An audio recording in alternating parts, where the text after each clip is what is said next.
시청자 여러분 안녕하십니까? 용감한 토크쇼 직설 원일입니다. 직설이 봄 개편과 함께 시청자 여러분의 목소리에 더욱 귀 기울여 보자는 취지로 시청자 참여 문자를 마련했습니다. 핸드폰 여시고 샵 3698, 샵 먼저 누르시고 3부터 아래로 쭉 369, 그리고 한 칸 옆으로 옮기셔서 8, 3698 누르시면 문자당 100원 유료 문자로 의견 보내실 수 있습니다. 오늘 첫 주제는 연동형 비례대표제입니다.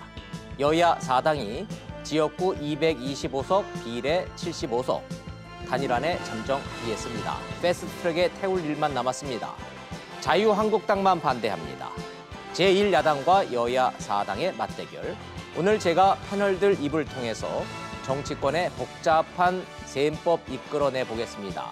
시청자 여러분의 날카롭고 현명한 의견 문자로 보내주시면 방송에 직간접적으로 반영하겠습니다. 용감한 토크쇼 직설 시작합니다.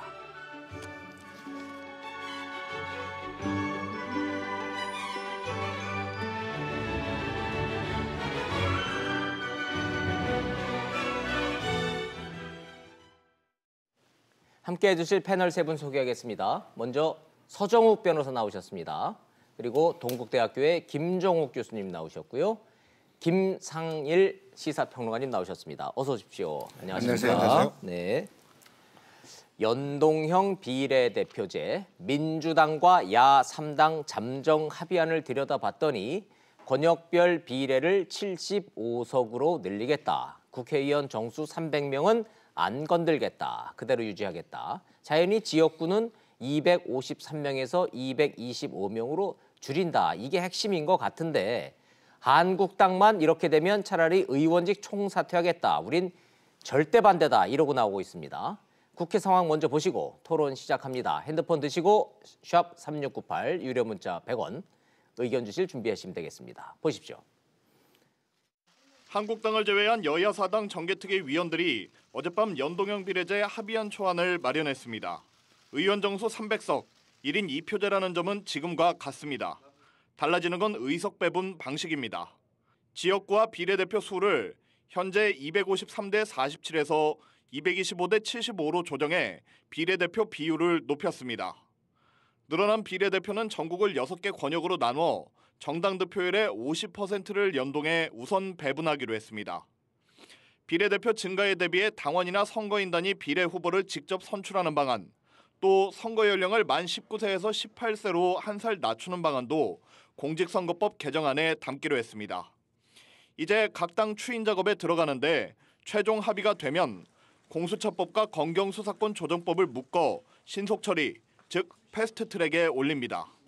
하지만 바른미래당은 공수처법 등을 묶어서 처리하는데 민평당에선 호남 지역구가 줄어드는 부분을 두고 내부 반발이 나오고 있습니다. 여기에다 한국당은 의원직 총사퇴까지 거론하며 강행시 파국을 경고하고 있습니다. 한국당은 오늘 253개 당협위원장을 모두 국회로 불러 의원들과 함께 대책회의를 열고 패스트트랙 저지에 나선다는 계획입니다. 자, 국회 상황 좀 기자가 급하게 정리한 내용, 합의된 단일한 내용 쭉 전해드렸는데 시청자 여러분들 이해가 되십니까? 저는 솔직히 잘 안 됩니다. 국회의원들 붙잡고 물어봐도 아 이건 이런 겁니다라고 정확하게 설명해주는 국회의원 지금 많지 않습니다. 여야 지도부가 만나서 단일화를 합의했다. 지역구를 좀 줄여서 253대 47을 225대 75로 잠정 합의했다. 요게 핵심인 것 같은데 요 내용들 법률 전문가이신 서정욱 변호사, 정치 전문가이신 두 분 패널 모시고 하나하나 좀 설명을 차분차분히 드리도록 하겠습니다. 어느 분부터 좀 여쭤볼까요? 합의한 내용부터 좀 설명을 좀 드려야 될 것 같은데 합의안의 내용의 골자와 시청자들이 꼭 아셔야 되는 부분만 좀 이렇게 정리해서 좀 하나씩 좀 부탁드릴게요. 먼저 순서에 상관없이 제일 중요한 거, 먼저 김상일 평론가님 처음 나오셨으니까 감사합니다. 이게 직설에 나오시고 정치 전문가이시고 미국 선거제도도 연구도 많이 되셨고 우리 국회 경험도 있으시다 그래서 저희가 특별히 하여튼 어렵게 모셨습니다. 먼저 여야가 자유한국당 얘기 빼고요. 반대하시니까 여야가 합의했다라는 단일화안의 핵심 골격만 1, 2, 3 이렇게 좀 짧게 쉽게 좀 설명을 드릴게요. 첫 번째는 이제 300석을 유지했다는 것이고요. 자, 국회의원 300명 숫자는 안 건든다. 네, 안 건드린다. 두 번째는 비례대표 의석을 좀 늘렸다는 겁니다. 얼마나 늘렸나요? 47석에서 75석으로 이렇게 예. 늘렸다는 것이고요. 현재 대한민국의 비례대표 국회의원은 47명이에요. 네. 53석. 53석인가? 네. 53석에서 53석에서 75석으로. 네, 네, 네, 네. 죄송합니다. 53석에서 75석. 75석으로 늘린다가 잠정 네, 합의안이에요. 네, 늘렸다는 거고요. 됐고요. 그리고 그 75석을 나누는 방식을 그 정당이 득표한 그 득표율의 예. 50%, 그 득표율이 만약에 30%다. 예. 그러면은 그 30% 인원이 있지 않습니까? 네. 예를 들어 그게 30% 인원이 30명이다. 예. 그럼 그거에 대한 50%를 그러면 15명을 예. 그거를 비례대표로 그 정당에 준다는 것입니다. 자, 그러면 좀 우리 저 산수 좀 한번 해볼게요. 네. 대한민국 국회의원 정수가 300명입니다. 300명이죠. 예. A라는 정당이 30%의 정당 득표율을 얻었어요. 예, 그럼 그러면 90명이 3, 3은 9, 네, 90명이네요. 예. 그럼 이 90명이 네. 민의가 반영된 적정수라고 보는 거예요. 그렇습니다. 예. 그런데 예. 국회의원은 지역구가 있으니까 지역구에서 지역구를 여기서 선전을 빼야죠. 해서 예. 80명 선전을 했는데 80명밖에 못 얻었어. 80명 얻었다. 예. 그럼 10명을 비례로 채워주겠다. 그렇죠. 근데 이제 10명을 비례로 채워주는데 예. 거기에서 이제 그 정당 득표율이 이제 30%잖아요. 예. 30%니까 원래는 그 30%, 그 75석에 30%가 되는 거죠. 네. 75석에 30%의 2분의 1이 10명 안보다 적거나 많게 되겠죠. 그러네요. 그러면 그 숫자만큼 채워주는 건데. 자, 분모가 75석으로 비례대표는 네. 75석으로 한다라고 합의안이 돼 있기 때문에 네. 75석의 30%를 배정해 준다 그런 의미네요. 그죠. 정당 득표율이 정당 그만큼이니까. 득표율대로. 예. 그러면 만약에 그 숫자가 남거나 지역구에서 하면은요. 예, 지역구에서 너무나 선전을 했어요. 싹쓸이를 해버렸어. 그럼 어떤 받을 수가 특별한 없는 거죠. 있어서 그래서 그 숫자를 이미 채워버렸어요. 예, 예. 그러면 그러면 비례대표는 비례는 그 아예 받지 못 않는 받아? 겁니다. 예. 정당 득표를 30%를 받고도 비례대표를 배정을 못 받아요. 왜냐하면 이미 그 어. 국민의 민의에 그 반영이 다 됐다 예, 반영이 다 보는 된 거다. 것으로 보는 것이고요. 그 지역구에서 그 사표가 된 비례, 그러니까 정당이 얻은 득표를 예, 사표를 시키지 예. 말자는 게, 그러니까 비례성을 강화한다는 게 맞아요. 이게 이번 선거제 개혁의 핵심이 되는 겁니다. 예. 예, 좋습니다. 네. 자, 이제 시청자 여러분들이 이제 하나하나 자 30%를 기준으로 해서 저희가 산수 계산을 좀 해봤어요. 김종욱 교수님, 여기에서 추가를 하신다면 오늘 저는 이제 저 의원 후보들 쭉 늘어선 거에 한 표 행사하고 정당에다 한 표 행사는 1인 2표 제도는 똑같죠? 네, 그렇습니다. 바뀌는 거 없죠? 네, 그렇습니다. 예. 이제 문제는 이제 지역구가 좀 줄어든다는 문제가 분명히 생기겠죠. 그러니까 왜냐하면 이게 이제 핵심적으로 지역구의 대변성들을 그러니까 국회의원이라고 하는 건 전국적 대표성도 있지만 또 하나 네. 지역적 대표성도 분명히 있기 때문에 지역구 의석이 줄게 되면 특정 지역 같은 경우 유권자들의 자기 이익들을 국회의원이 대변하지 못하는 일이 발생할 수가 있는 거죠. 이제 이 문제 관련해서 논란이 많은데 이제 그걸 지금 이번 합의한 그 여당과 야3당이 합의한 내용들은 권역별 비례대표제라고 하는 제도들을 도입을 해서 소위 각 작은 단위의 지역은 아니지만 예를 들면 무슨 뭐 전라도 지역이나 경상도 지역의 단위에서 네. 소위 비례대표로 권역별로 뽑은 분들을 그 지역의 비례대표성으로 보강을 해서 실제로 소선구제에서의 지역 대표성은 아니지만 저도 광역 타운에서의 지역 대표성이라는 측면으로 그런 부분들을 상쇄하려고 하는 측면들이 분명히 있는데요. 권역을 몇 개로 나눈다는 얘기입니까? 뭐 제가 뭐 6개로 여섯 나누면 개. 이렇게 할 수 있는 6개도 거죠. 잠정 합의안에 들어가 있어요. 네네, 그렇습니다. 아, 그럼 6개의 권역이기 때문에 예를 들어서 수도권의 유권자와의 정당 지지의 성향과 호남이나 영남의 정당 지지도하고는 완전히 분리가 되는 거예요. 네네. 맞죠? 네. 그렇게 이해도 되겠죠? 네네네. 6개 권역으로 나눠져 있기 때문에 각자 권역별로 따로따로 그걸 계산한다는 뜻입니다. 좋습니다. 서정욱 변호사님, 우리 지금 이 합의안 이거 옳다 그르다 뭐 좋다 나쁘다 이거 빼고 일단 다음으로 넘기고 잠정 합의에 따른 합의안 중에 시청자 여러분들 설명 중에 빠진 대목이 있어요? 합의안을요. 예. 저도 이제 그 언론 보도 예. 오늘 가장 최근권 이제 가져왔는데 예. 제가 한 10번을 읽어봐도 정확하게 와닿지가 않아요. 뭐 제가 이게 정치의 문외한일 수도 있지만 아니, 나름대로 그렇진 이게 않죠. 매일 방송하는 사람이 예. 10번 읽어도 이게 모른다면 이 합의안이 과연 설명이 제대로 됐냐 문제고요. 예. 현재 제가 이해하기로는 한번 보십시오. 예. 제가 이해하기로는 비례대표 75석 있잖아요. 이걸 이게 예. 어떻게 나눌 거냐가 핵심 아닙니까? 네. 왜 지역구 225석은 지역에서 투표하니까 그거는 쟁점이 안 되죠? 예. 그러면 이제 75석을 정당별로 어떻게 쪼개느냐 이게 문제잖아요. 예, 잠깐만요. 서 변호사님 말씀하시는 중간에 저희가 오늘 첫날이니까 죄송하지만 말을 좀 끊었는데 시청자들 문자가 지금 쏟아져 들어오고 있습니다. 쏟아져 들어오고 있는데 제가 왜 말을 끄고 이 말씀을 드리냐면 시청자 문자의 공통점은 국회의원 숫자는 줄이라는 거예요, 무조건. 국회의원 숫자를 200명, 300명으로 동결했습니다라는 전제 아래 저희가 토론을 진행을 하고 있는데 시청자들의 의견은 의원 숫자를 300명에서 줄이라는 건데 죄송한 말씀이지만 시청자 여러분들 요거는 양해를 좀 해주셔야 됩니다. 연동형 비례대표제는 최초부터 국회의원 숫자를 늘린다라는 전제하에 논의가 시작된 논의인데 국민들한테 하도 욕을 먹으니까 여야 4당이 합의안에 숫자는 늘리지 않겠습니다라는 전제하에 합의안이 나온 거기 때문에 숫자를 늘리라고 말씀을 하시면 이거는 논의 자체가 안 되는 내용이니까 이건 시청자 여러분들이 좀 이해를 좀 해주셔야 된다는 점 전제 아래. 자, 다시 제 설명할 다시 때 가겠습니다. 결국은 이제 그 비례 75석을 어떻게 나눌 거냐 예, 이게 핵심이죠. 그렇죠. 근데 현행법은 어떻습니까? 현행법은 이제 투표 2번 해가지고 네, 정당 득표율에 따라서 75석을 나누면 되죠. 그렇죠. 현행법은 이제 간단하죠. 그렇죠. 근데 이번 개정안은 현행법과 달리 반반.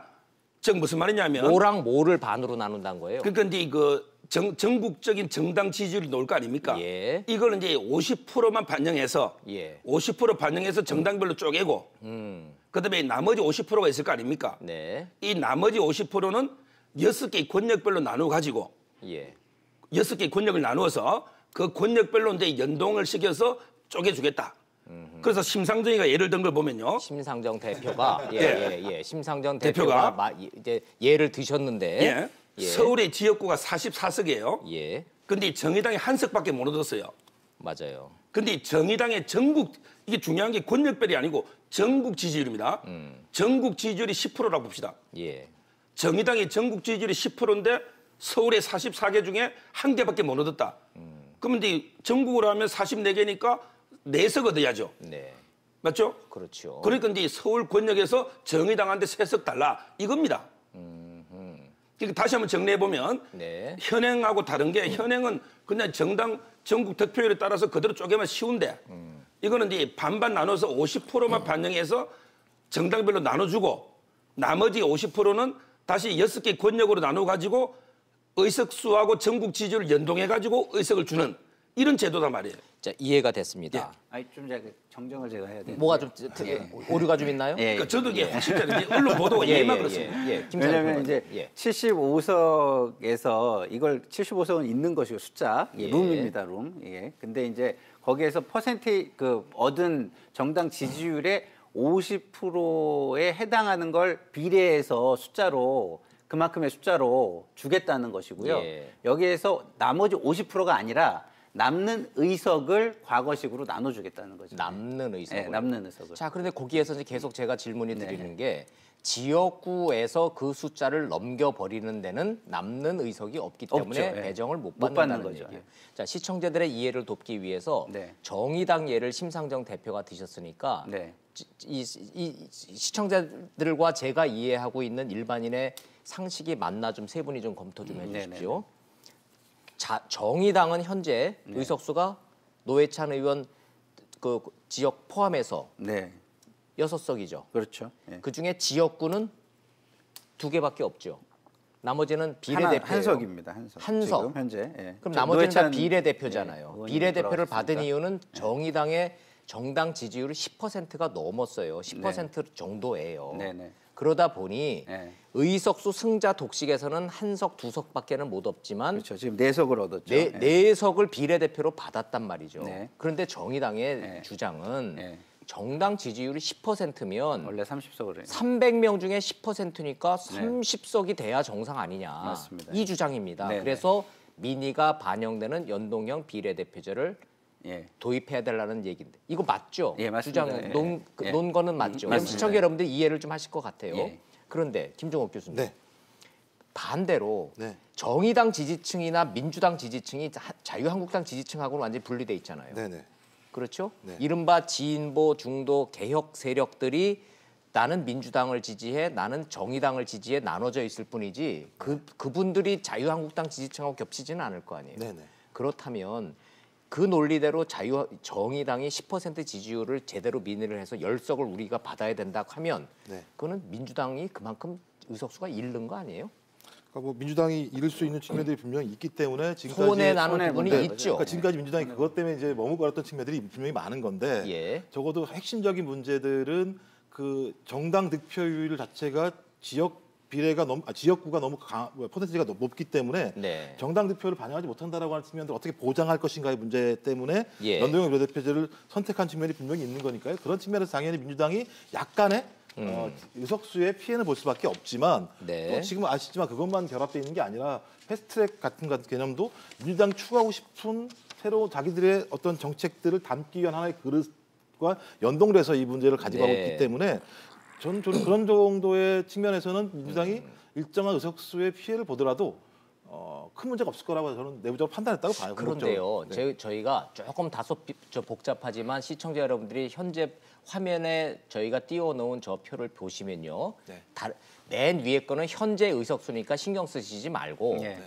두 번째 칸을 좀 봐주십시오. 두 번째 칸이 한국 갤럽의 지지율을 전제로 한 네. 한국 갤럽의 현재 정당 지지율을 전제로 한 시뮬레이션 결과입니다. 네네. 민주당이 39% 지지율을 받는다는 전제락하면 네. 현재 128석이 143석으로 늘어나고요. 자유한국당은 현재 113석에서 95석으로 줄어듭니다. 왜냐하면 한국 갤럽에 따르면 자유한국당 지지율이 22%밖에 안 되니까. 그리고 나머지 바른미래당, 평화당, 정의당 이렇게 해서 정의당이 무려 17석으로 숫자가 잘 안 보입니다만은 현재 5석에 불과한 정의당이 12석이 늘어나서 17석으로 늘어납니다. 그럼 요 시뮬레이션 결과대로라면 정당 지지 연동형 50% 적용한다라는 게 제대로 반영이 됐다고 보십니까? 아니면 좀 과도한 계산입니까? 그러니까 요 해석을 좀 부탁드려야 될 것 같습니다. 예, 김평론가님부터. 그러니까 이제 민주당만 이제 잘 보이니까 민주당만 놓고 보면은요. 네. 128석을 얻은 것은 네. 그 기본적으로 39% 정당 지지율에 못 미치는 의석이죠. 거기도 사표가 있는 거죠. 사표가 있는 겁니다. 예. 그러다 보니까 이제 39%를 채워줘야 되는데 자유한국당 쪽을 보시면 그 정당 지지율을 넘어서는 의석을 차지했기 때문에 저기는 채워주지 않습니다. 채워주지 않아요. 예. 하지만 민주당 쪽은 그 정당 지지율이 훨씬 지역구보다 더 많으니까 나머지 부분을 채워줘야 되는데 다 채워주려면 의석수가 많이 늘어나야 되기 때문에 예. 저 채워주는 걸 75석에 39% 나누기 2분의 1을 해가지고 그것만 채워주는 겁니다. 아, 예, 예. 네. 아니 뭐 저 김평론가님 전문가시니까 그걸 들여다보시면서 설명을 해주시지만 시청자 여러분들이 하면서 따라오시는지는 제가 좀 의문이에요. 제가 이걸 굳이 질문을 드리는 이유가 요 화면은 조금 계속 띄워 주셔야 됩니다. 네네. 시청자 여러분들이 같이 보셔야 돼요. 두 번째 칸은 민주당한테 잘 나오는 그 여론조사 결과가 잘 나오는 갤럽을 바탕으로 한 거고요. 갤럽의 그렇죠. 여론조사를. 네. 세 번째 칸은 민주당한테는 좀 박하게 항상 결과가 나오는 리얼미터를 전제로 하는데 그래도 지난 총선보다 높은. 그렇죠. 정당 지지율이 39%냐 37%에 따라서 의석수가 민주당의 경우에 10석 이상의 차이가 나요. 그렇죠? 네, 그렇습니다. 그러니까 정당 지지율이 그만큼 중요한 건데 네. 정당 지지율 현재대로 이게 유지가 된다면은 이 계산법이라면 민주당은 손해가 나는 겁니까? 손해가 안 나는 겁니까? 정의당은 무조건 남는 장사 같고 어떤 경우가 되든. 예, 뭐 따지고 보면 민주당 같은 경우는 지지율 등락폭에 따라서 변동이 되게 심해질 수 있는 상황인 거고요.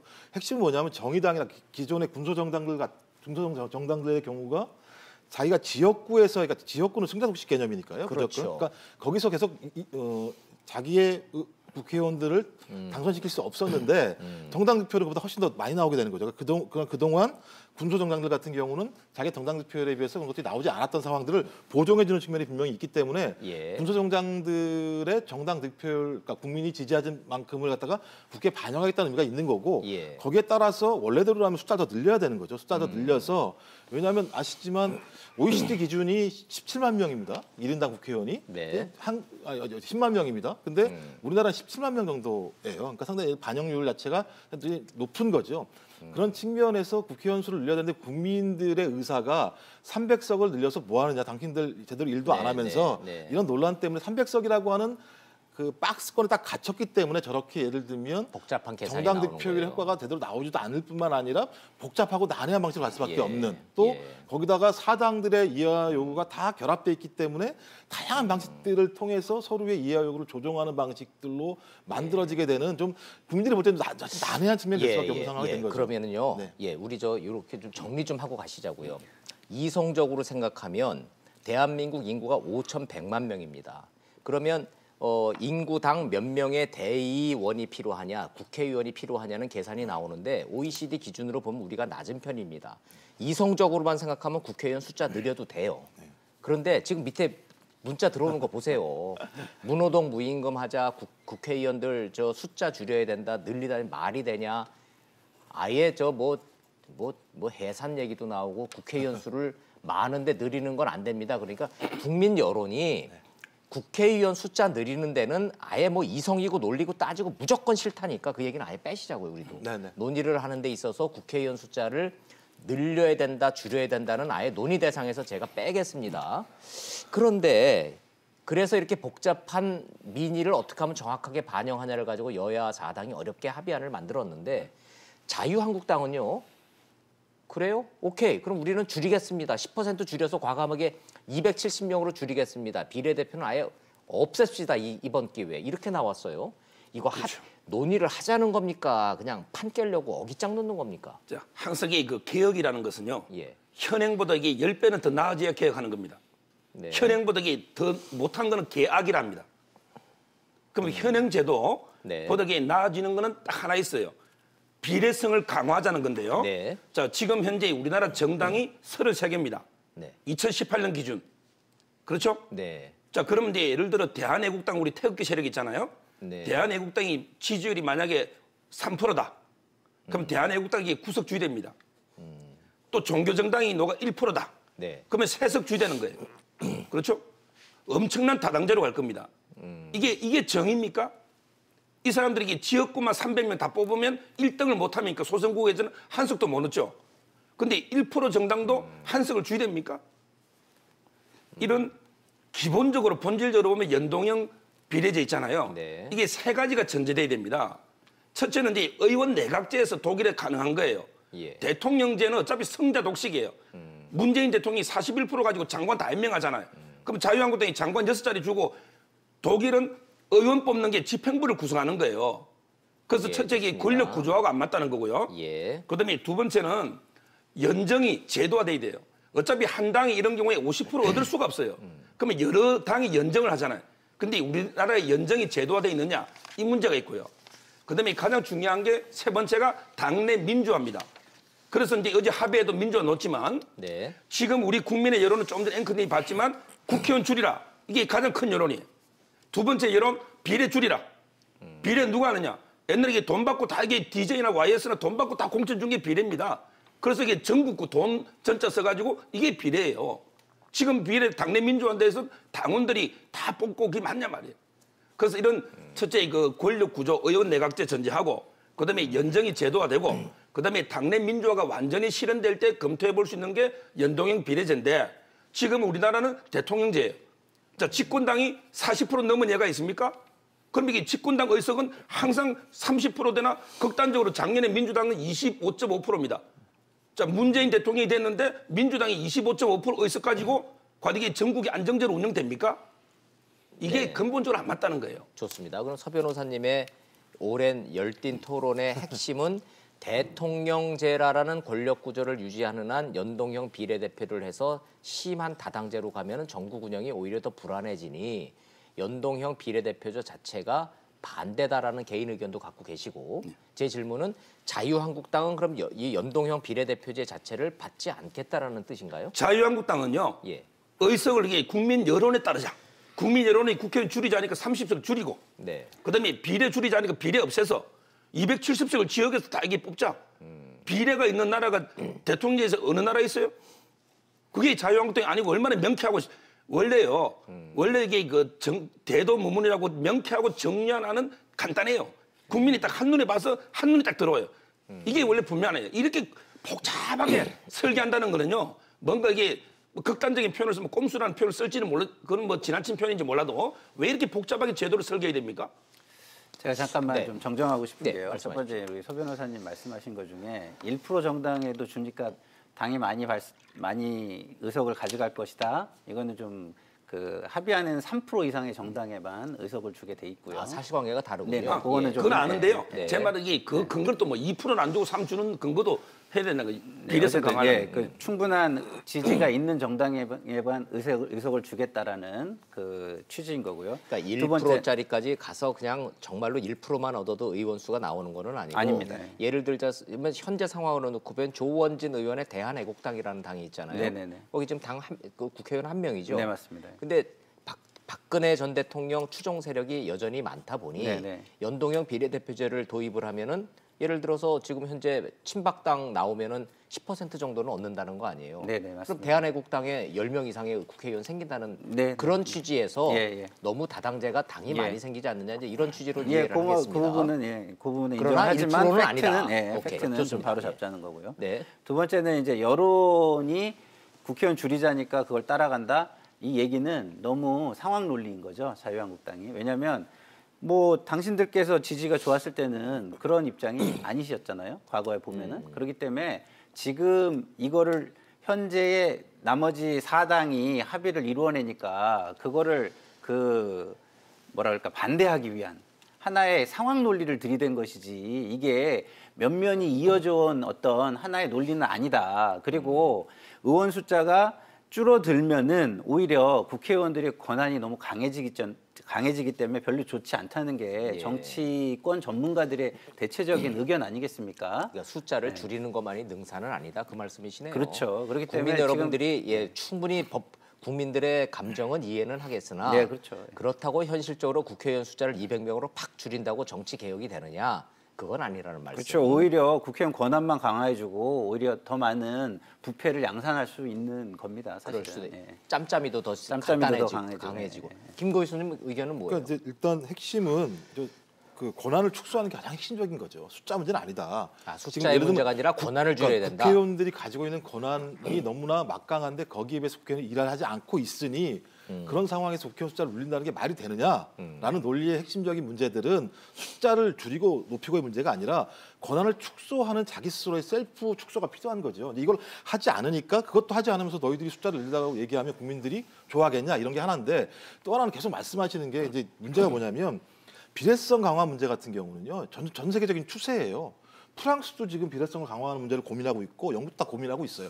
그 이유는 뭐냐면 지금같이 소위 특정 정당 중심의 시스템 하에서는 다변화하고 있는 사회의 유권자들의 변화들을 반영할 수 없다라는 점들이 너무 많아서 정치 불신이 많이 생기는 거예요. 왜냐하면 특정 정당들이 아무리 두세 개가 딱 써 있으니까 그 외에 있는 다양한 이해와 요구들을 반영하지 않으니까 네. 정치를 아무리 내가 그 어떤 정치에 참여하고 싶어도 그 정치에 나의 생각들이 반영되지 않으니까 정치를 참여하지 않는 게 낫다는 생각이 많이 들게 되는 거죠. 그런 측면에서 선진국들도 비례성을 강화시켜서 적어도 다양해지는 유권자들의 요구들을 반영할 수 있는 정당 시스템으로 혁신해야 된다라고 하는 고민들이 있고요. 네. 그 측면에서 이제 제도적인 측면들을 고민하는 거고 그런 연동해서 우리나라 같은 경우도 비례성을 강화하자고 하는 논의가 나오는 측면이 있는 거고요. 또 하나는 내각제를 계속 말씀하시는데 유럽 같은 경우는 다양한 방식으로 할 수도 있습니다. 예를 들면 분권형 대통령제라고 하는 아주 중요한 제도가 있죠. 실제적으로는.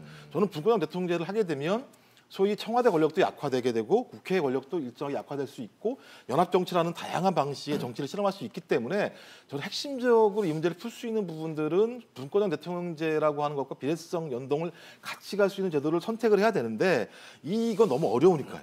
그래서 선택을 못하는 측면이 있기 때문에 저는 이 문제와 관련해서 예를 들어 자유한국당 같은 방식으로 접근하게 되는 건 오히려 정치 불신을 더 자극할 수 있는 방법이 방법이라는 생각이 드는 거죠. 비례대표 없애자, 국회의원 수 줄이자라고 말씀하시는 건 아까도 말씀하셨지만 그렇다면 소수의 특권화돼 있는 국회의원들을 더 많이 양성해서 오히려 국회를 더 신뢰할 수 없게 만드는 방식으로 갈 수 있기 때문에 저는 그런 제안들은 본심이라기보다 제가 볼 때는 오히려 지금에 있는 패스트트랙이라고 하는 것을 깨기 위한 어떤 정치적인 방법이 아닌가 이렇게 생각이 들어요. 합의를 위한 어떤 안을 국민들한테 제시한 게 아니라 이 논의가 되지 않도록 어깃장 내는 법안이 국회의원 숫자 줄이겠다, 비례 없애자라고 하는 자유한국당의 의지다라는 두 분의 설명.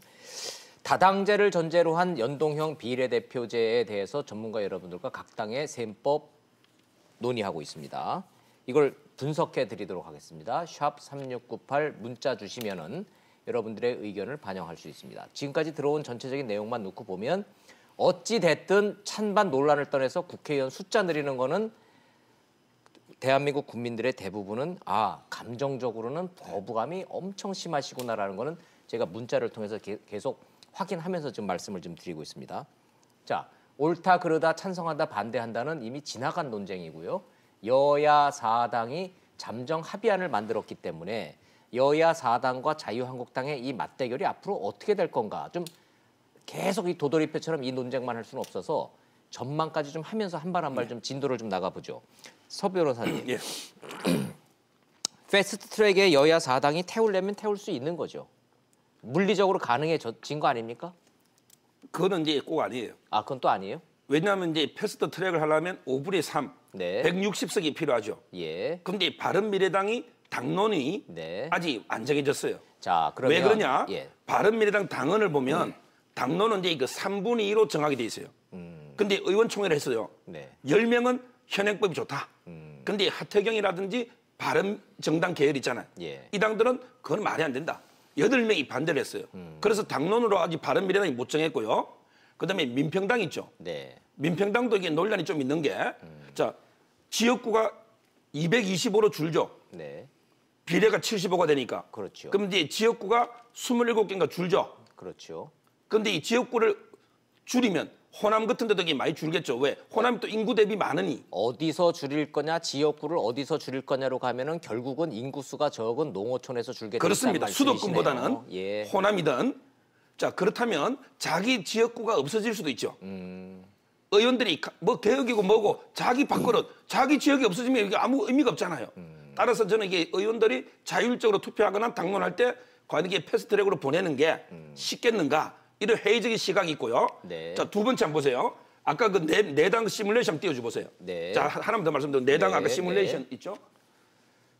앞에 이거 갤럽하고 리얼미터하고 20대 예. 총선 시뮬레이션. 연동형 화면. 50%를 비례대표제를 정당 지지율과 현 국회의원 수에 적용한 결과표를 보여드리겠습니다. 저기 리얼미터하고 갤럽은 의미가 없어요. 네. 여론조사니까. 예. 가장 중요한 게 20대 총선. 맨 마지막 마지막 걸 걸 보세요. 봅니다. 마지막 거를 마지막 보면, 걸 보세요. 예. 자, 민주당을 보세요. 민주당이 민주당이 25.5% 얻었죠. 네. 그럼 이게 원래 당은 몇 석이 돼야 돼요? 이 4분의 1이니까 105석. 105석이래야 되죠. 근데 지금 몇 석이에요? 지금 128석이죠. 128석이죠. 그러면 현행 제도의 가장 수혜자가 누굽니까? 민주당이에요. 민주당이에요. 예. 자유한국당은 거의 비슷한 셈셈이죠. 그렇죠. 차이 없죠. 예. 자, 민주당이 관계 제도 연동형 비례제를 속으로 흔쾌하게 좋아하겠습니까? 제가 봐도 민주당이 가장 피해자예요. 그렇잖아요. 그렇죠. 민주당 지지율이 30% 넘기 쉽지 않단 말이에요. 근데 지금은 의석은 과반이 6박 아니면 40 얼마 이런 거 아닙니까? 집권당이. 따라서 민주당이 겉으로는 정의당이든 민평당이든 뭐 공수처법하고 연계가 어떻게 달래가지고 한번 통과시켜보자. 이렇게 말은 하지만 이거 협상용이에요. 진심은 아니다 말이에요. 민주당은 연동형 비례대표제를 받아들이는 게 명분을 가장 피해 내세웠지만 속으로는 이게 남는 장사가 아니기 때문에 속으로는 반대하는 것이 그 셈법이다 이런 손학규 말씀. 대표가 단식하니 어쩔 수 없이 공약이다 보니까 마지못해 하는 거고 그래서 민주당도 내심은 원하지 않고 좋아요. 바른미래당은 하면 당이 깨지고 좋습니다. 그러면은 이러니까 쉽지 않다는 거예요. 예, 무슨 말씀인지 알겠어요. 자, 그럼 이 얘기 나온 김에 우리가 저 돌려 말하지 말고 네. 각 당의 진짜 속마음 좀 한번 분석을 해보죠. 왜냐하면 정당에 속해 있는 분들 불러내면요, 자기 속마음 얘기 안 하고 듣기 좋은 소리 명분만 내세우기 때문에 시청자들이 더 헷갈립니다. 자, 오히려 우리는 더 편하게 말할 수 있어요. 먼저 김상일 평론가님. 그러니까 지금 민주당은 오히려 속으로는 이거 맞득지 않게 생각한다라는 서 변호사님의 의견에 동의하세요? 예, 일단은 맞득지 않게 생각하는 거 맞습니다. 아, 그거는 그 속세적은 맞군요. 예, 맞는데 이게 그 비례성 강화라는 건 지난 선거 때부터 국민이 요구했고 네. 선관위가 그런 국민의 의견을 받아서 권고를 했고 해가지고 국민적 공감대가 있는 사안입니다 이미. 싫어도 끌려갈 수밖에 없다라는 말씀이세요? 그렇죠. 국민적 공감대가 이미 이루어진 사안이기 때문에 그런 선관위의 권고에 따라 논의가 되는 것이고요. 예. 그다음에 지난 대선에서 그런 분위기를 이어서 각 대선 주자들이 이런 것들을 개혁하겠다라고 공약을 했기 때문에 지금 이어지는 논의입니다. 그렇기 때문에 민주당 입장에서는 여당이잖아요. 네. 그러니까 조금 우리가 손해를 봅니다. 아까 그 시뮬레이션은 제가 계속 계산을 해봐도 조금 저는 좀 잘못된 것 아니 같은데. 정확한 숫자는 이제 더 이상 네네. 보시면 이제 네. 시청자 그런데, 여러분한테도 예, 너무 저기 헷갈리니까. 집착하면은 예. 헷갈리죠. 논의로 하고 예.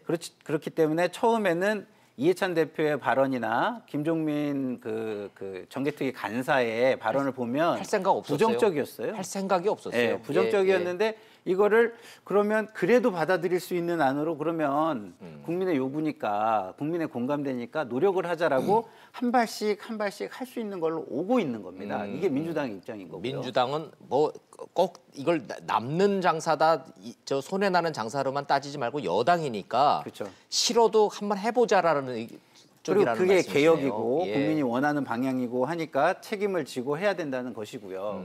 그리고 바른미래당, 정의당, 민평당은 무조건 이득이 나죠. 의석수에서는. 근데 아까 이제 지역구가 이제 없어진다 이것 때문에 반대가 좀 있었던 것인데요.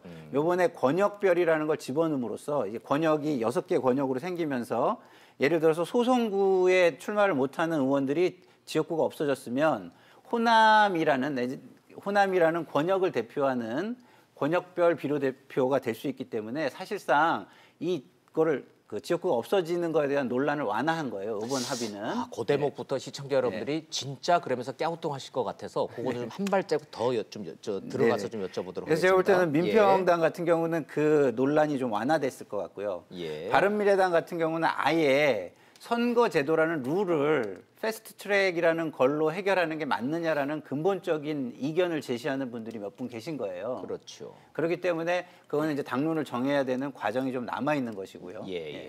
자, 각 시청자 당의 셈법은 좀 그런 것 같습니다. 시청자 여러분들한테 말씀을 이제 좀 짚고 가겠습니다. 여야 4당이 합의안을 마련했습니다. 그런데 이 안을 가지고 각 당이 돌아가서 의총에서 추인을 받아와야 됩니다. 의총을 통과를 해야 됩니다. 민주당은 된다고 봐야죠. 민주당 된다고 보는 된다고 게 맞죠? 봐야죠. 그럼 네. 이제 논의로 빼고. 네. 자, 그럼 제일 궁금한 바른미래당, 네. 민주평화당 네. 의총 통과할까요? 저는 의원들 얘기 들어보니까 나는 반대한다는 분들이 너무나 많던데요. 뭐 저 이해는 됩니다. 왜 그런 거예요? 근데 왜냐하면 이제 자기의 공천권 자체가 왔다 갔다 하는 상황이기 때문에 그 판단을 잘 해야 될 점이 분명히 있는 거죠. 왜냐하면 지역구가 줄 수도 있는 거고 지역구가 주는 상황이 됐을 때 본인이 아니면 되는 상황인 건데 그러려면 지금 제대로 온전히 복원하는 게 제일 나은 거겠죠. 그러면 바른미래당이나 그 민주평화당 의원들은 줄어드는 지역구가 내게 될 것 같은 불안감이 더 큰 겁니까 네, 상대적으로? 그렇죠. 예, 호남 같은 민주평화당 같은 경우는 호남 지역 같은 경우는 당연히 지역구가 줄어들 수밖에 없는 상황이고 예. 또 민주당이라는 그 호남의 맹주 정당이 있기 때문에 그런 상황에서 민주평화당이 자기가 존립할 수 없는 측면들이 있긴 하지만 더 중요한 건 뭐냐면 비례성을 강화해야지만 저는 저렇게 소수 정당들이 국회에 들어와서 자기 발언권을 얻을 수 있다라고 하는 가장 큰 문제들을 해결할 수 있는 게 이번 선거 제도이기 때문에 내부적인 많은 논란이 있을지는 모르겠으나 그럼에도 불구하고 저는 가능하다 생각이 들고요. 또 하나는 이게 참 오해하고 있는 게 많은데요. 저는 제도의 효과도 분명히 있지만 제도를 변화시켜서 예. 더 중요한 건 그 제도의 효과를 통해서 유권자들이 선택하는 방법이라고 생각이 드는데요. 예. 지난 총선을 보십시오. 지난 총선에서 지금 자유한국당이 여당이었었죠. 그 당시 야권이 분열돼 있었습니다. 그래서 그 당시에 자유한국당이 압승할 거라는 예상들이 많았어요. 180석 넘는다 그랬잖아요. 하지만 수도권 예. 지역에서 유권자들은 적어도 야권 단일화 효과들을 발휘해서 민주당에게 상당히 많은 투표를 해준 거죠. 네. 또 하나 그러면 당연히 연동돼서 정당 득표율은 올라갈 줄 알았는데 그렇지 않고 오히려 국민의당에게 많은 정당 득표를 줬다라는 거죠. 저는 그래서 그러네요. 제도를 바꿨을 때 제도의 효능에 대한 플러스 마이너스는 있겠지만 중요한 것들은 그 제도를 알고 있는 국민들에게 얼마나 좋은 정치를 하냐에 따라서 당연히 다른 방식들의 효과들이 나타나기 때문에 제도 하나만 가지고 문제 제기할 필요는 없다. 예. 문제는 뭐냐면 왜 비례성을 강화해야 되는지에 대해서 국민에게 더 많이 설득을 해야 되는 거죠. 지금 정당들이 하지만 예. 아직까지 국민들이 그것을 설득당하기까지는 적어도 300석을 넘어가는 것에 대한 비난과 감정노력이 더 높기 때문에 설명을 못 하고 있는 거긴 하지만 저는 근본적인 방향성들이 맞다고 생각이 들기 때문에 앞으로 설명을 잘 한다면 저는 패스트트랙에 담더라도 그 부분에 대해서는 상당히 많은 논란은 있겠지만 일정하게는 긍정적인 방향으로 가지 않을까 생각을 하게 좋습니다. 됩니다. 예. 자, 이게 왜 이게 얼마나 좋은 건지를 더 설명드리는 건 네네. 시청자 여러분한테는 이제 무의미할 것 같고 왜냐하면 시청자 여러분들도 네. 자기의 정치적 성향에 따라서 이거를 찬성한다 반대한다는 의견을 갖고 계시는 거니까 지금 제가 여쭙고자 하는 거는 앞으로 어떻게 될 것 같냐는 거예요. 절대로 안 될 것 같던 여야 사당이 합의안을 만들었다 하니 이거 진짜로 되는 건가 이거를 궁금해하니까 자 직설적으로 여쭐게요. 바른미래당과 민주평화당의 의총 통과할 것 같습니까? 아니면 통과 못할 것 같습니까? 저 통과할 것 같습니다. 통과할 것 같다. 왜냐하면 당신들 지역구 줄어드는 거 걱정하지 마. 비례로 얼마든지 국회의원 유지할 수 있어라고 설득 가능하다. 단 하나만 전제를 단다면 거기에 부수돼 있는 법안들에 대해서 민주당이 좀 유연성을 가질 필요가 있다고 생각을 합니다. 뭐 공수처나 이런 예, 거. 예. 공에 잠시 뒤에 제가 여쭤보도록 네네. 하겠습니다. 네네. 민주당은 하고자 하는 게 따로 있기 때문에 그 얘기는 잠시 뒤에 제가 여쭤보도록 하겠습니다. 그 저는 이게 안 된다고 군소정당 보는 게요. 의총 총과돼요 안 돼요? 저는 안 된다 봐요. 안 된다. 왜 안 이유는? 되느냐? 바른미래당이 안 되는데 예. 제가 이제 그 바른미래당 현역 의원을 한 두세 명 만나봤고 직접. 네. 그다음에 하태경 의원이나 이거는 언론으로 제가 이제 다 팩트를 체크해봤어요. 뭐래요? 그래서 안 되는 게 한 8명 정도가 반대하는 게 예. 이유가 3가지예요. 첫째, 대의명분으로서 헌정사 이후에 과연 선거법을 일방적으로 강행 통과한 적이 있느냐. 이거 하나만 한 소리. 그게 한태경이나 그런 주장하니까. 그러니까 그렇게 명분은. 자, 정치적으로 둘째. 그렇게 거창한 명분 예. 내세우는 거 하나만 한 소리니까 자, 둘째. 시청자들은 안 들어온다 그 얘기입니다. 그러니까 예. 명분을 진짜 내세우는 진짜 걸 속셈이 뭐냐고요? 진짜 속셈은요. 예. 바른미래당이 지지율이에요. 저번에 국민의당이 있을 때 안철수 있죠. 그렇지. 그때 25% 얻었죠. 그렇죠. 그러니까 의석이 엄청 손해봤죠. 지금 바른미래당 지지율 얼마입니까? 지금 뭐 한 6%, 7%, 자, 8%. 그러면 이게 6%면 300석에 368 아닙니까? 대충 계산하면 더 줄죠. 예. 손학규 대표는 뭐 지지율이 바른당이 뭐 한 20, 30% 안철수처럼 갈 줄 알고 단식까지 했지만 그렇죠. 지금 정의당보다 낮은 게 현실이에요. 이게 속마음이에요. 그러니까 처음부터 명분을 내죠. 설명을 세 번째 또 있어요. 명분 빼고 처음부터 그렇게 설명해 세 번째, 달라니까요. 예. 좀 이따 하겠지만 제가 만나보니까 공수처에 대해서 결사 반대하는 사람이 많아요. 근데 이거 여당이 이걸 왜 받아줘요? 공수처하고 검경 수사권 조정하려고 여당은 이게 울며기자먹기를 받아주는 거예요. 예. 뭐 아까 이게 명분이고 여론 이게 아니고 예. 공수처는 이게 여당으로서는 사활이 걸린 거예요. 예, 그 세 가지 이유로 안 되는 거예요. 예. 세 가지 이유 설명 잘 들었는데 첫 번째 얘기 하나만 한 정치적 명분 얘기는 기억도 하지 마시고 네. 필요 없는 얘기고 저 표만 보시면요. 정의당은 정당 지지율이 높기 때문에 이게 무조건 남는 장사입니다. 그러니까 당연히 하작하는 거예요. 같은 예. 군소 정당이라도. 바른미래당은 정당 지지율이 너무 낮아요. 그러니까 제가 이야기 안 하려 했는데 지금 속마음을 하자 하니까 제가 한 예, 거예요. 예. 그러니까 우리 직설 시청자들한테는 직설적으로 한 겁니다. 예, 직설적으로 대의 명분 그럴 듯한 포장 얘기는 다 빼시고 빼고 핵심만 말씀드리자고요. 바른미래당은 이해가 되네요. 정당 지지율 6% 7% 갖고는 현 의석수를 유지할 자신이 없는 거네. 예. 근데 그건 하나를 더 고민해야 될 게요. 예. 바른미래당이 저번 정당에 있었던 정당이 아니라는 거죠. 그러니까 자유한국당에서 나와서 단 정당이고 국민의당이라고 하는 또 두 가지가 결합한 거지 않습니까? 그렇죠. 예를 두 들면? 당이 합친 그러니까 거니까. 그 당은 실제적으로 지역구에서 이길 수 있는 지역적 기반이 많지 않아요. 실제적으로는요. 따라서 비례성을 높이는 문제 같은 경우는 어쩔 수 없는 거예요. 그 당에서는요. 그러니까 지역에서 당선될 수 있는 게 어디가 있느냐. 이 문제와 관련해서 바른미래당이 할 수 있는 지역이 많지 않죠. 전 그렇다면 비례성을 높이고 권역성을 높이는 방식을 통해서 바른미래당이 활로를 찾는 게 맞다고 생각하는 거죠. 아니라면 그냥 저기 보수 정당처럼 합당을 해서 예. 한국당에 합당하는 게 낫지. 그렇게 갈 수도 없는 상황이니까요. 그게 이제 김 교수님 말씀이 손학규 대표가 단식까지 하면서 목숨 걸고 지켜낸 연동형 비례대표제인데 손학규 대표님은 그런 논리로 설득을 했지만 정작 의원들은 생각이 다르다는 얘기네요. 네네, 그렇죠. 그렇죠. 근데 그게 좀 이렇게 현실입니다. 우리 서 변호사님 말씀에 저는 예. 좀 다른 걸 좀 보셔야 된다고 생각하는 어떤 게요. 겁니까? 지난 선거에도 국민의당 이런 그 정당이 그 실제적인 여론조사에서 지지율이 높았냐 그런 건 아니에요. 해보니까 까보니까 그렇겠죠. 이게 그리고 예. 또 그 후보를 마땅한 후보를 못 내니까 정당 투표로 그거를 그렇게 그 정당으로라도 좀 잘해봐라. 이 두 예. 양대 정당이 너무 죽을 쓰니까 너무 못하니까 너무 싸움만 하니. 싸움만 하고 예, 그러니까 예. 제3의 정당이 좀 역할을 해봐라라고 표를 주신 거거든요. 그렇죠. 그렇기 국민들이 때문에 줬죠. 이게 후보자에게 투표하는 거와 정당에게 투표하는 것이 같지 않아요. 그러니까 저 여론조사로 그걸 모두 다 파악할 수 있다. 좋습니다. 이런 거는 예, 맞지 예. 않습니다. 다시 한번 이제 거듭 이제 다시 정리를 하지만 옳다 그르다 누구 말이 맞다 틀리다는 네. 시청자 여러분한테는 무의미한 얘기고 어떻게 될 것 같다라니까 어찌 됐든 현실적으로 바른미래당이 흔들리고 있기 때문에 패스트트랙에 올라가는 게 물리적으로 어려울 거다라고 서 변호사님 보시는 거네요. 예. 그러면 두 분은 그럼에도 불구하고 흔들림에도 불구하고 이건 패스트트랙까지는 올라갈 거다라고 볼 만한 여지가 있습니까? 바른 미래당이 이제 키를 쥐고 있는 거죠 지금. 그래서 의총을 통과한다면 예. 이게 이제 뭐 160석은 본회의 의석의 이제 5분의 3을 이야기하는 것이고요. 그렇죠. 근데 이제 그 정개특위나 이런 데서의 그 저기 상임위에서를 보면은 5분의 3이 돼요. 12명이 돼요.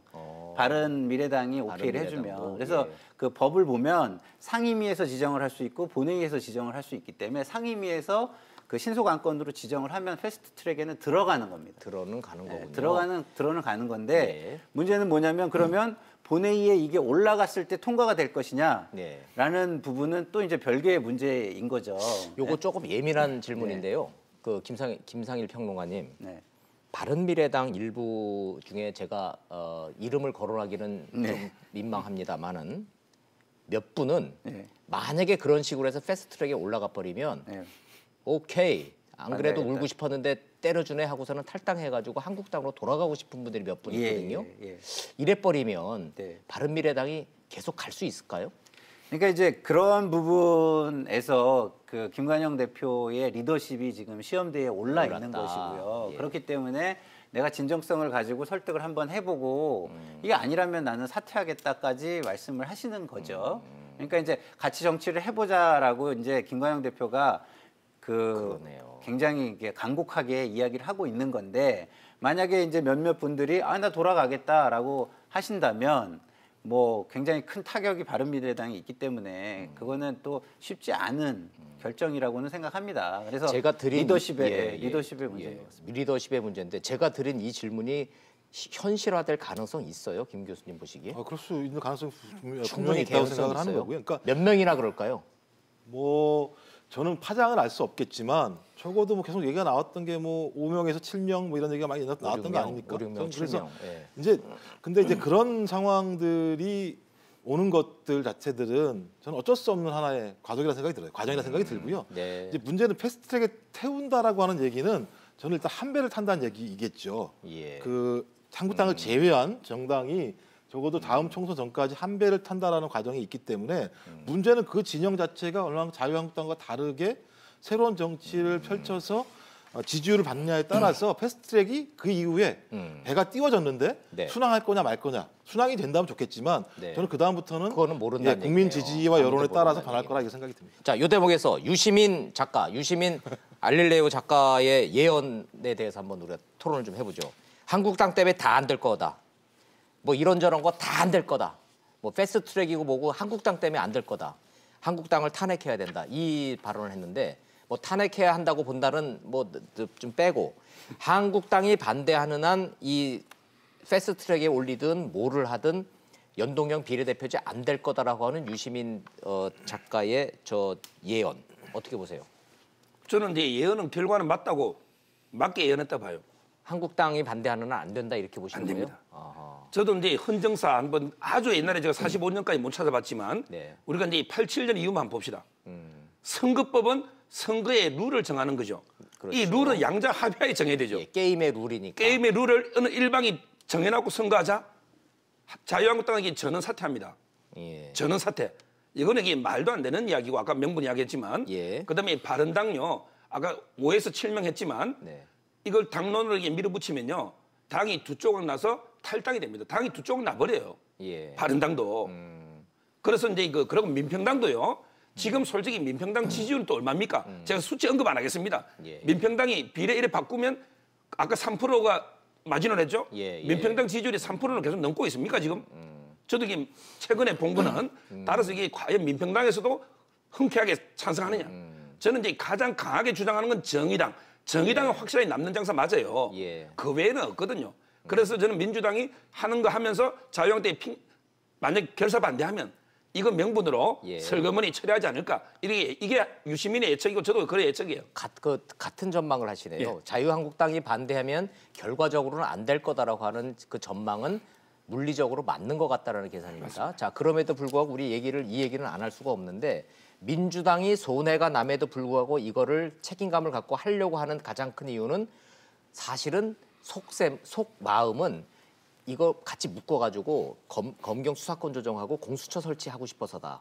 맞나요? 틀리나요? 저는 그렇게 보진 않습니다. 왜냐하면 근데 공개적으로 얘기하지 않나요? 지금 당 지도부가? 뭐 이거를 패스트 트랙으로 이렇게 지정하는 것 자체가 굉장히 뭐라 그럴까 그 에너지 소모가 굉장히 크니까 같이 논의하자. 네. 네? 뭐 이런 욕심은 좀 있겠죠. 그렇지만 저는 개인적으로 그거는 옳은 방법이 아니라고 생각해요. 왜냐하면 국민들이 하나하나의 법안, 하나하나의 제도가 굉장히 중요한데 이걸 패키지로 묶는다는 게 말이 됩니까? 그죠?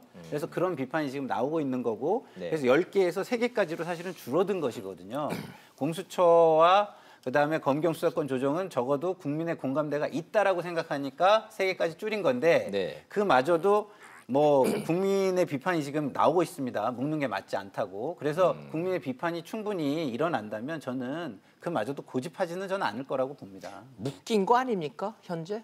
묶여서 그러니까 논의는 오르겠다는 거 되고 아니에요? 있는 것이죠. 근데 이제 거기에서 중립성을 어떻게 보장할 것이냐 등등에 대한 그 이견을 제기하고 있기 때문에 그런 것들을 내놔라. 중립성을 어떻게 보장할 건지, 대통령 임명권은 어떻게 제한할 것인지 이런 거를 달라고 하고 있기 때문에 꼭 이게 합의가 돼가지고 지금 상태로 패스트 트랙에 들어간다라고 말하기는 어려운 것이죠. 이 대목에 대해서는 시청자 여러분들의 관심이 매우 뜨겁습니다. 검경 수사권 조정, 시청자 여러분들은 어떻게 생각하십니까?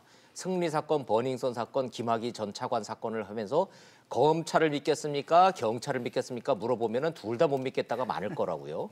그래서 공수처를 신설하겠습니다. 그래서 찬성하십니까? 반대하십니까? 물어보면은 그건 또 뭔데 옥상호가 아닌가 또 이렇게 또 대답을 하실 거란 말이죠.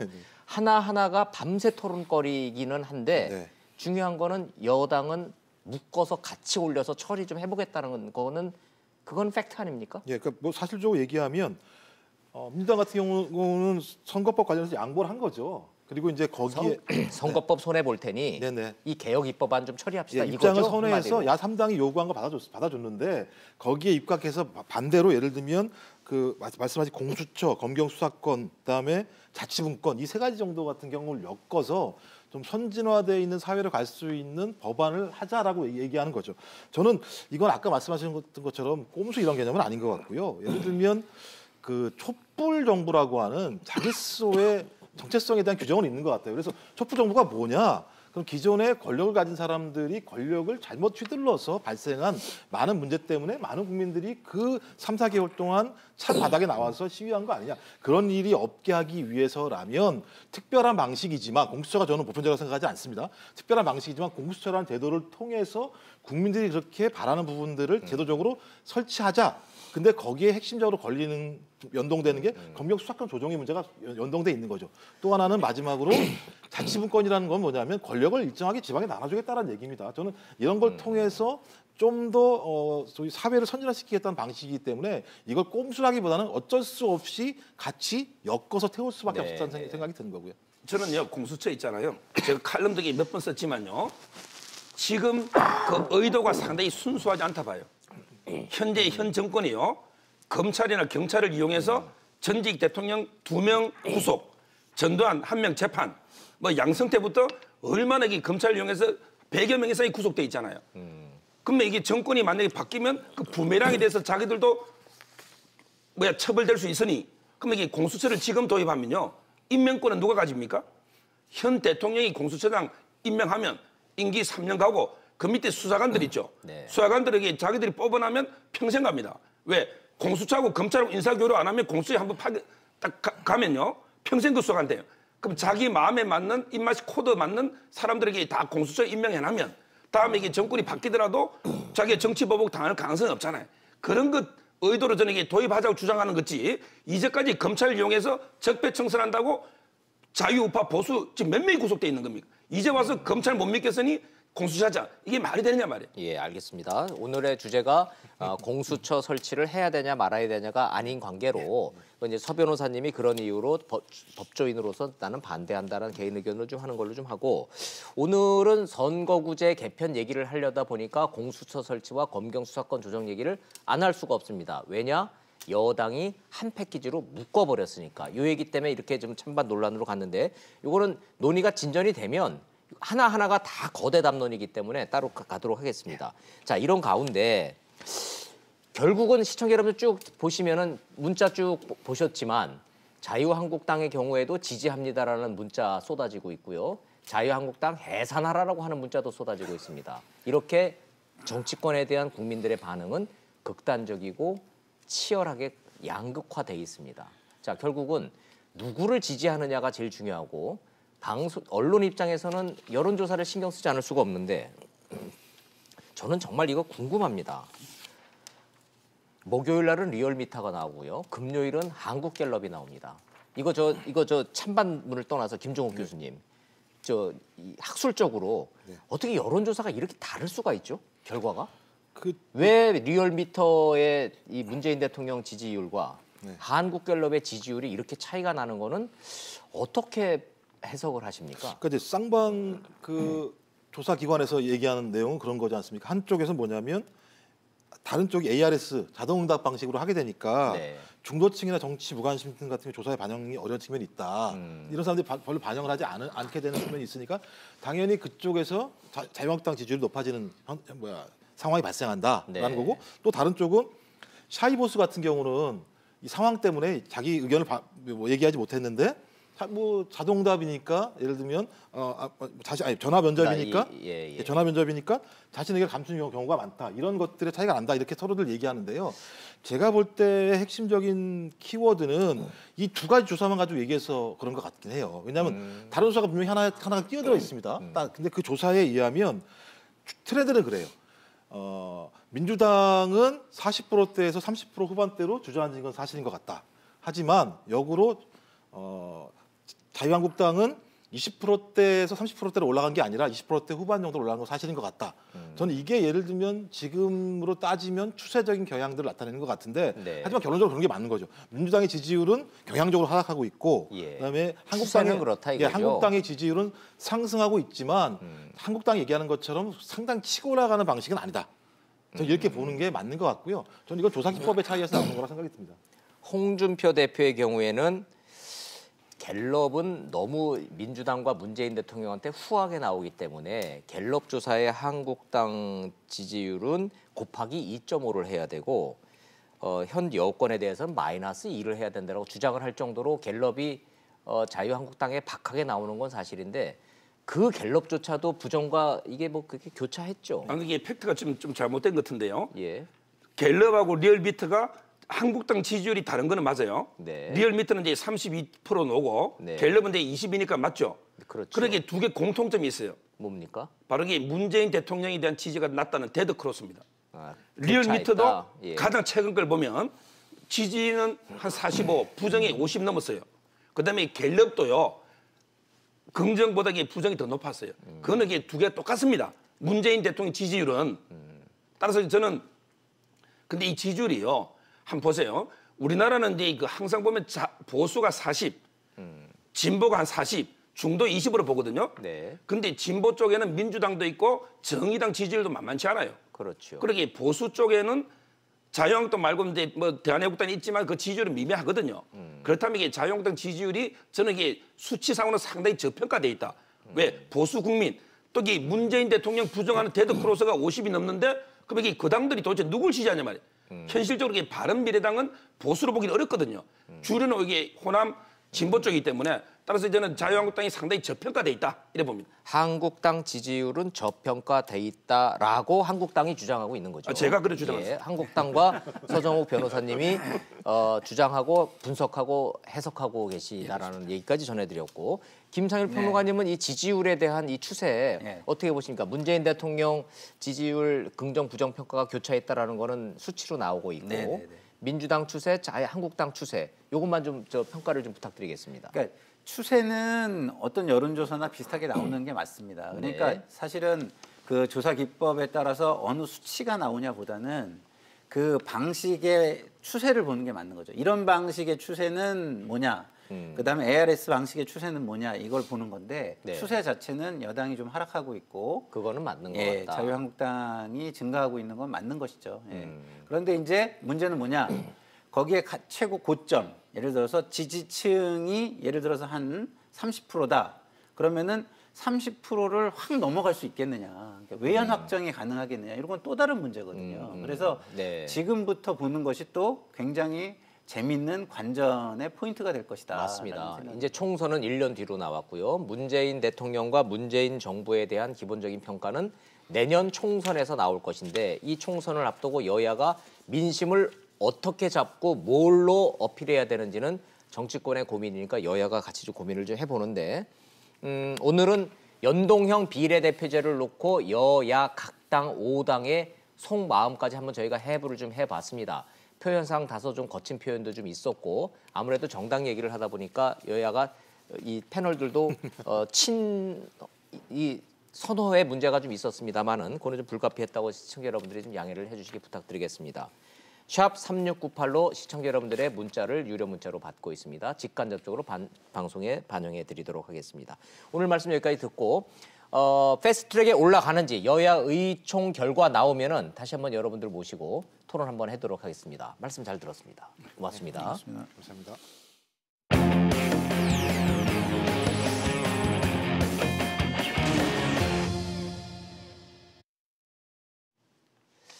주말이 지나도 가라앉지가 않습니다. 가수 정주현 씨가 카톡방 대화방에서 이런저런 얘기를 했는데 거기에 등장하는 경찰총장 윤모 총경이었답니다.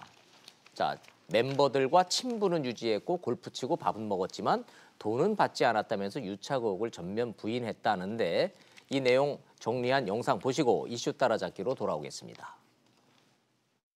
FT 아일랜드 최종훈 씨는 여성 신체 사진을 촬영해 공유한 혐의와 함께 2016년 2월 음주운전을 하다 적발된 뒤 경찰에게 부탁해 보도를 무마한 의혹도 받고 있습니다. 최 씨는 대화방 멤버들이 경찰총장이라고 부르던 윤모 총경과도 관계가 없다며 경찰 유착 의혹을 부인했습니다. 경찰총장이라고 불린 윤 총경님하고는 어떤 사이세요? 저랑 관계없습니다. 하지만 SBS 취재 결과 단체 대화방 참여자 대부분이 이미 윤 총경의 존재를 알고 있었던 정황이 드러났습니다. 취재진이 단체 대화방 보도를 하기 전에 참여자들에게 연락해 대화에 나오는 경찰총장이 누구냐고 물었더니 멤버 가운데 한 명이 한 장의 사진을 보내왔습니다. 사진의 주인공은 이번 조사를 받은 윤 총경이었습니다. 게다가 멤버들은 윤 총경이 청와대에서 근무했다는 사실, 또 윤 총경이 이들과의 연결고리 역할을 한 유리홀딩스 유모 대표와 함께 골프를 치는 사이란 사실까지 잘 알고 있었습니다. 이번 경찰 조사에서 윤 총경과 최종훈 씨 모두 청탁 의혹을 부인하고 있지만 오래전부터 서로 알고 지냈을 가능성만큼은 높아지는 상황입니다. 윤 총경은 최종훈 씨 음주운전 시점에 단속 관할인 서울 용산경찰서에 근무하고 있지 않았습니다. 따라서 보도 무마 청탁이 있었다면 윤 총경이 주도적으로 했는지 아니면 다른 윗선이 있는지 등 청탁의 경로도 이번 수사에서 명확히 규명해야 할 대목입니다. 이슈 따라잡기 시간 돌아왔습니다. 이수희 변호사님 나오셨습니다. 어서 오십시오. 네, 안녕하십니까.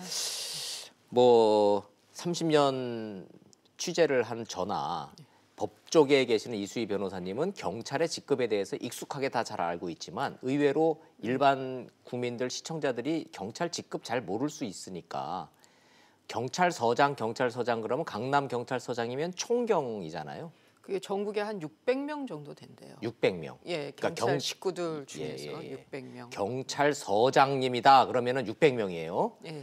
그래서 군대로 따지면은 한 대령급쯤 되는 거다고 개념적으로 돼 있죠. 왜냐하면 경무관 되는 걸 우리가 별단다고 그러니까. 예, 근데 그 일선 경찰서장들이 그 경찰의 꽃이라고 하는 이유가 그만큼 이제 뭐 인사권이라는 게 직접 인사권은 아니지만 뭐 추천, 관할 뭐 이런 걸로 따지면은 그때 할 수 있는 역할이 상당히 이제 주요한 역할을 많이 할 수 그렇죠. 있다는 예. 거죠. 경찰총경이라는 직급, 경찰서장이라는 직급, 높다면 높고 낮다면 낮고 이렇기는 하죠. 자, 그러면 국민 여러분들이 경찰총경이 그런 직급이라 치면 승리 단톡방에서 왜 굳이 이 연예인들은 총경급 경찰서장을 경찰총장이라고 표현을 했을까요? 뭐 청장의 오타인지는 모르겠는데 저는 그 왜 우리가 보통 아니 한 번이면은 오타라고 그러지만 네. 계속 총장님 그러니까 보통 이제 뭐 이건 이제 뭐 유착 비호 얘기가 나오지만 개인적으로 뭐 알고 지내는 검사라든가 아니면은 뭐 이런 경찰을 앞으로 어디까지 올라가라, 어디까지 출세해라라고 해서 미리 부르기도 하죠. 청장님, 청장님, 우리 청장님이 뭐 이렇게 반동 반진으로 서장님이라고 안 부르고 청장님이라고 국회의원들한테 아이고 대통령님 뭐 미래 대통령이라는 뜻으로 그런 글쎄요. 거 아닌가 그냥 이게 수사를 통해서 왜 경찰총장이라는 용어가 등장했는지 아직 밝혀진 게 없다는 얘기예요. 그렇죠? 그래서 그냥 오타 아니냐 아니면 오타 저 사람들이 아니냐. 뭐 그 직급을 잘 모르니까 직위를 잘 모르니까 그런 거 아니냐라고 하지만 글쎄요. 예.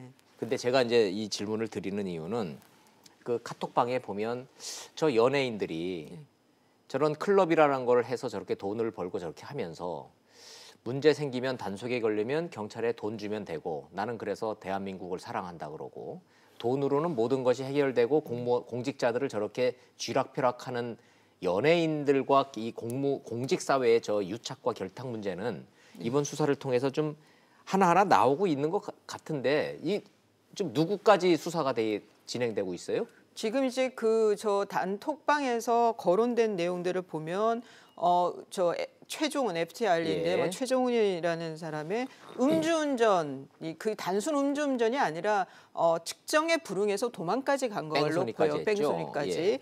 그래서 그게 어떻게 비공개가 될 수 있었느냐? 언론에 한 줄도 안 났죠. 예. 근데 이제 거기서 뭐 돈을 얼마나 써서 유모 회장이 돈을 얼마나 썼는지 아냐 이런 내용이 나와서 그 대상은 경찰이 되겠죠. 그 돈을 썼다는 의미가 뭔지. 또 하나는 주점 그 개업을 할 때 주점인데 뭐 이런 조명 등이 막 있고 하니까 옆 상가에서 와서 그 신고를 했다는 했는데 그거를 이제 그게 지금 경찰총장 얘기가 나온 거예요. 그렇죠. 예. 그거는 뭐 옆 가게에서 시기를 한 것 같다. 뭐 이런 뭔가 잘 무마될 듯이 얘기한 부분. 또 하나는 그 미성년자를 출입시켰다가 그 부모로부터 신고당한 일이 있었죠. 이 미성년자 출입의 경우에는 행정적으로 그 영업 정지가 되기 때문에 이거는 조그마한 구멍가게도 정말 어려워하는 거거든요. 그래서 그 부분 미성년자 출입의 무마시키는데 관여한 거 뭐 그러니까 요런 거는 어쩌면 이제 좀 중하위직 경찰들이 일선에서 있는 중하위직 경찰일 가능성이 높고 그래서 제가 이 질문을 드리는 거예요. 변호사시니까 일반인들보다는 경험이 더 많으시니까 지금 말씀하시는 이런 혐의들이 경찰청장급 최고위급은 돼야지 무마가 가능한 사안입니까? 총경급이면 얼마든지 덮을 수 있는 사안입니까? 저는 이거는 중앙보다는 중하위직 쪽에서 총경은 중하위직입니까? 최고위층입니까? 최고위층이라 부를 수 있을까요? 어렵죠. 그래서 저는 그 정도 선 실무선에서의 정점 정도 거기에서 경찰들이 연관이 되어 있는 게 아닌가 저는 그런 생각이 듭니다. 수사를 받고 있는 윤모 총경이라는 분은 그 당시에 강남경찰서의 생활안전과장이니까 그런 거를 처리하는 실무자는 맞죠? 많은 이제 사업한다고 하시고 뭐 그 동네에서 제법 행세하신다고 하는 분들이 나 아무개 과장 잘 알아 뭐 이런 얘기들 쉽게들 하죠. 그리고 이 경찰이 검찰하고 또 달라서 상당히 민원인들하고 그 지역에 있는 분들하고 이렇게 가깝게 지낼 수밖에 없어요. 업무가 또 속성상. 그러다 보니까 근데 이제 과장급이 그런 면에서는 좀 어디 나갔을 때 대접도 받으면서 또 민원인들이나 아니면 이제 그 주민들하고 잘 어울릴 수도 있는 그런 해줄 위치죠. 수 있는 거고 그래서 그거를 경찰총장이라고 표시를 한 거다라는 해석이 하나 있고 총경이 이러한 일을 하는 게 말이 되느냐, 더 위 고위층 진짜 경찰청장급이 연루됐을 수도 있다라는 국민적 의혹 두 개가 공존하는데 수사를 통해서 이게 밝혀질지는 모르겠어요. 현재로서는. 이제 단톡방에 있는 이 경찰들을 소환해서 조사들은 하겠지만 그 이제 직접적으로 뭐 돈을 얼마나 썼는 줄 아느냐 뭐 이런 얘기들도 그게 생색내기용으로 네. 한 얘기인지 아니면 실제 돈이 오고 갔는지, 그런데 그 돈이라는 게 뭐 계좌를 그 조회해서 나올 수 있는 수준인지 아니면 그냥 그 현금으로 나오는 뒷돈 정도인지, 만약 그 현금으로 두는 뒷돈 정도라고 하면 그거는 두 사람 다 그런 일 없었고 그냥 생색내기 내려고 그냥 한 네. 말이다라고 나오면은 입증하기가 쉽지가 않은 거죠. 수뢰나 좋아요, 뭐 좋아요. 내부금융으로. 자, 그러면 우리가 사실관계만 놓고 한번 좀 따져보자고요. 그 문제의 윤모 총경은 그래 맞다, 나 안다, 밥도 먹고 골프도 쳤다. 그런데 심지어 밥값은 내가 낸 적도 있다, 돈 받은 건 없다, 이렇게 주장한다며요. 지금 이제 오랜 그 뭐 친분 관계, 그 예. 오래라는 게 뭐 1년이 됐든 3년이 됐든 여하튼 친분 관계에서 골프도 치고 하는 게 서로 오늘은 내가 내고 내일은 너 그 승리가 턱을 내고 이렇게 돌아가는 모임이었다라고 하면, 그렇다면은 그거를 뇌물로 볼 거냐 아니냐, 이거는 또 법원까지 갈 수도 가야 되는 있는 거죠. 상황인 거죠. 예. 그런데 저는 지금 그 구속이 된 강모 씨와 거기에서 돈을 받았다고 하는 그때 이제 그 강남 경찰서의 일선 이제 지구대 경우에는 몇십만 원 얘기가 나왔었잖아요. 그렇죠. 주기적으로 몇십만 원. 예. 그거는 저는 경찰이 정말 이 2019년 아니 뭐 저 때는 이제 더 2016년, 17년은 다 마찬가지입니다만은 지금 대한민국 경찰이 20만 원, 30만 원의 자존심 팔 정도로 공공하지는 않잖아요. 그러게요. 자, 그래서 이 사건을 계속 경찰한테 맡겨두는 게 맞냐라는 여론이 많던데 차라리 그냥 검찰로 넘겨라 이런 여론도 있다는데 물리적으로 불가능한 겁니까?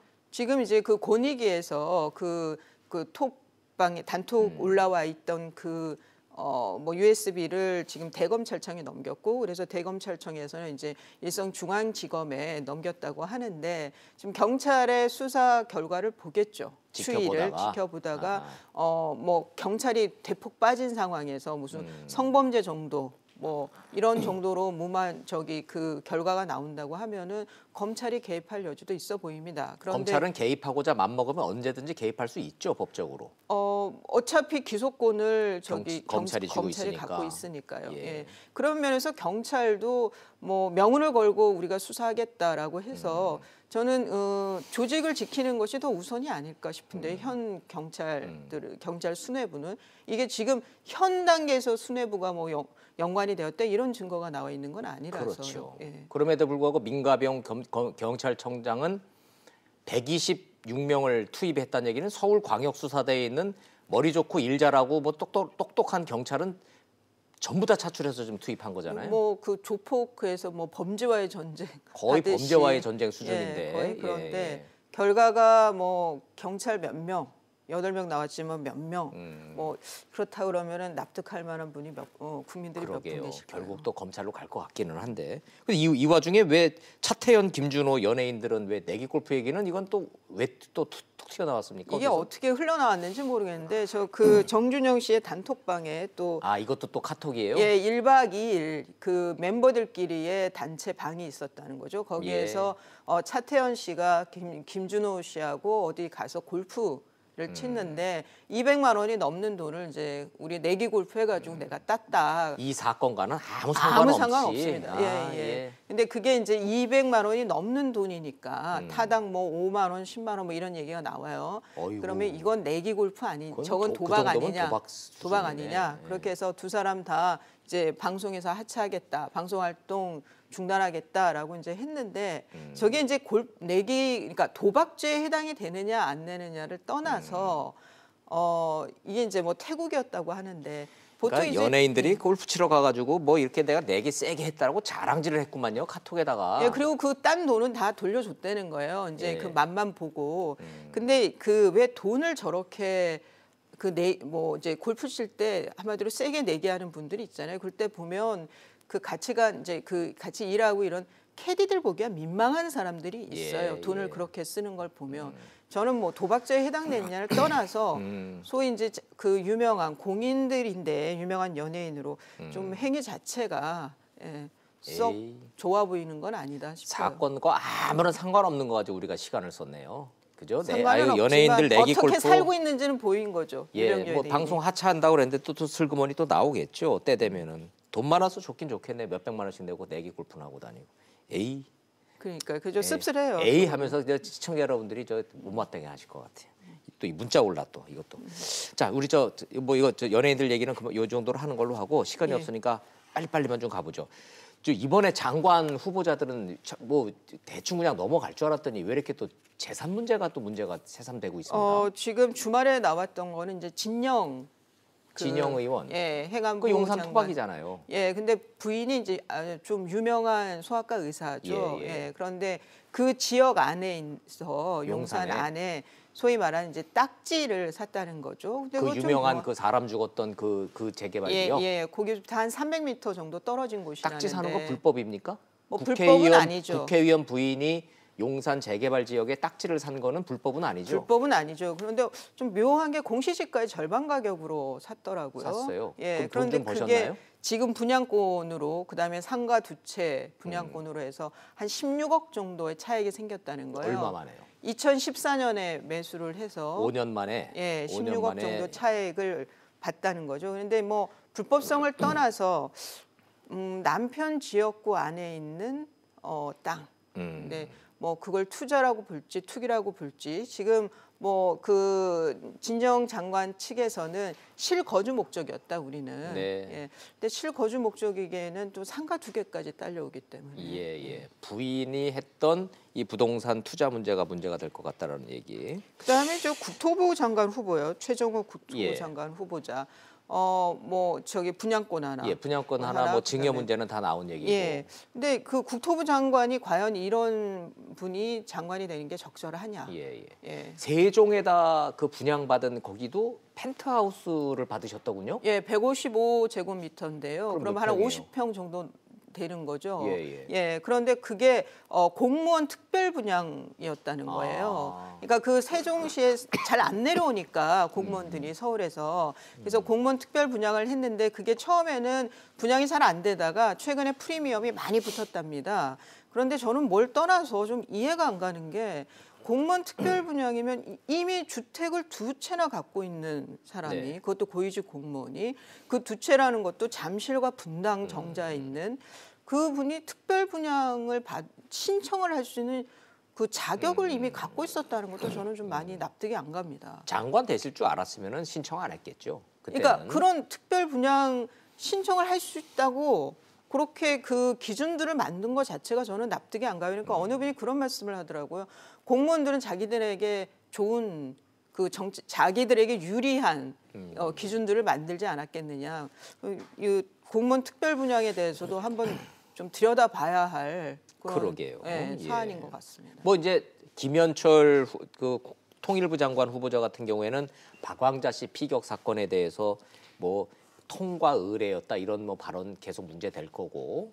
네, 이분은 참 여러 가지로 말도 거칠지만 너무 좀 북한의 그 유리한 해석들만이 있는 것 같아서 예, 청문회에서 아주 뜨거운 논쟁이 벌어질 것 그렇죠. 같습니다. 문재인 대통령도 군복 입은 사진 가지고 쇼하지 말라고 그랬기 때문에 문재인 대통령 지지층도 김현철 후보자에 대해서 그렇게 뭐 호의적이지 않은 것 같아요. 인사청문회 좀 지켜보죠. 뭐 어떻게 되는지. 예. 근데 청문회는 좀 파행 없이 시작이 되려는지 모르겠습니다. 앞서 말씀하신 그 패스트 트랙 때문에요. 예. 시간이 이제 1분밖에 안 남아서 뭐 자 이렇게 박영선 의원 구로을 진영 의원 용산 지역구 이제 결국 비게 됐는데 그 하마평 오르는 사람 이름만 한번 딱 간단하게 좀 정리 좀 해주세요. 구로을 이거 한국당으로 따지면 강남 같은 데잖아요. 민주당 공천만 받으면은 여긴 그 동안에 다 돼왔잖아요.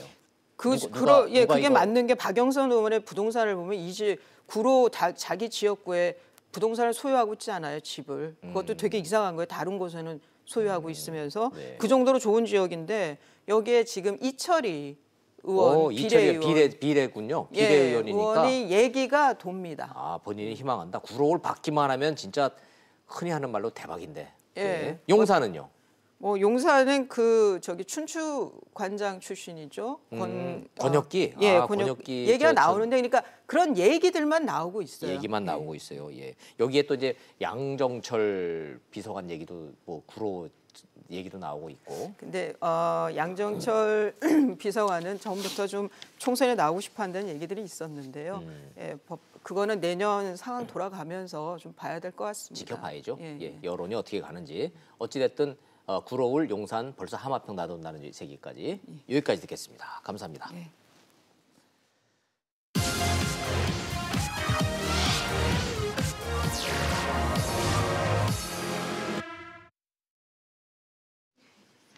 연동형 비례대표제, 정의당은 무조건 남는 장사라 합니다. 정당 지지율 10%만 넘으면 10대석 넘는다는 계산 때문이랍니다.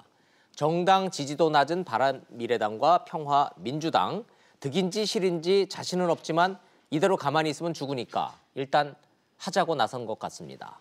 전 여당인 민주당에 주목합니다. 승자 독식, 지역구 자신 있고 정당 지지율 40% 가까이, 연동형 되면 비례대표 없거나 줄어들어서 손해라는 계산이 나올 텐데 한국당이 반대하는 거랑 같은 셈법일 겁니다. 근데 왜 하자고 하느냐? 함께 묶여있는 공수처와 검경 수사권 조정 때문이랍니다.